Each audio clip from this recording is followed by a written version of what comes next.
الكريم أما بعد أعوذ بالله من الشيطان الرجيم بسم الله الرحمن الرحيم قل هو الله أحد الله الصمد لم يلد ولم يولد ولم يكن له كفوا أحد صدق اللہ العظیم. صدر محترم اساتذہ کرام اور میرے عزیز ساتھیوں، السلام علیکم ورحمۃ اللہ وبرکاتہ.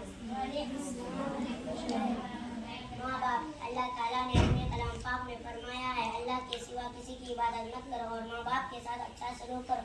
بے ادبی کی کوئی بات ان کے سامنے مت کرو، ان کو سخت جواب مت دو، ان سے شرافت کی بات کرو اور ان کے لیے یہ دعا کرتے رہو کہ اے اللہ جس طرح انہوں نے مجھے چھوٹے میں پالا ہے اسی طرح آپ بھی ان کا شفقت اور رحمت فرمائیے. مطلب یہ ہے کہ سب سے پہلا حق تو اللہ کا ہے کہ اس کے سوا کسی کی عبادت مت کرو اور ماں باپ کا حق ہے ان کا ادب کرو، ان کی خدمت کرو اور ان کے لیے بھی دعا کرتے رہو.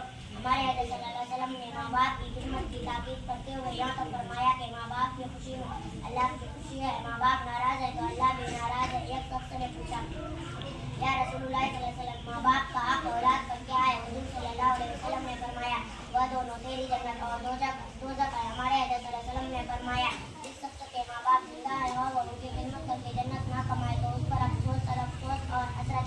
ہمارے حضرت صلی اللہ علیہ وسلم نے یہ بھی بتا دیا ہے کہ سب سے بڑے گناہ تین ہیں. نمبر 1 اللہ کا قانون نہ ماننا، نمبر 2 ماں باپ کا قانون نہ ماننا یعنی ان کی نافرمانی کرنا، نمبر 3 جھوٹی گواہی دینا. السلام علیکم ورحمۃ اللہ وبرکاتہ.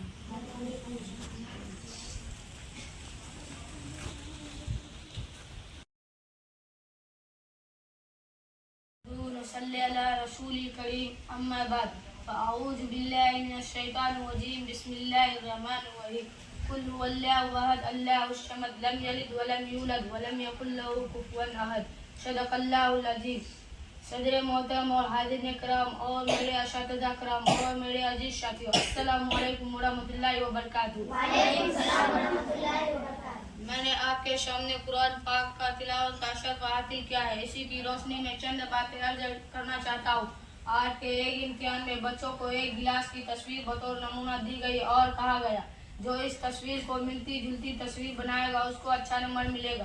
ایک طالب علم نے سوچا گلاس تو بہت معمولی تصویر ہے، لاؤ میں ایک کار کی تصویر بنا دوں. اس نے خوبصورت سی کار بنا دی. جب نتیجہ آیا تو کار کی تصویر بنانے والا بچہ فیل تھا کیونکہ اس نے گلاس کی تصویر نہیں بنایا. اسی طرح اللہ کا فرمان ہم مسلمانوں کے لیے ہے کہ مسلمانوں تمہارے زندگی گزارنے کا بہترین طریقہ ہے کہ رسول صلی اللہ علیہ وسلم کے سیرت پر لے آؤ. اپنی 24 گھنٹے کی زندگی میں اپنا کھانا پینا سونا جگنا اٹھنا بیٹھنا سب اپنا تجارت وغیرہ سب رسول صلی اللہ علیہ وسلم کے طریقے پر لے آؤ تو تم دنیا اور آخرت میں بھی کامیاب ہو جاؤ گے. السلام علیکم ورحمۃ اللہ وبرکاتہ. اس میں اساتذہ کرام، عزیز ساتھیوں، چھوٹی سی سے اب ساتھیوں کو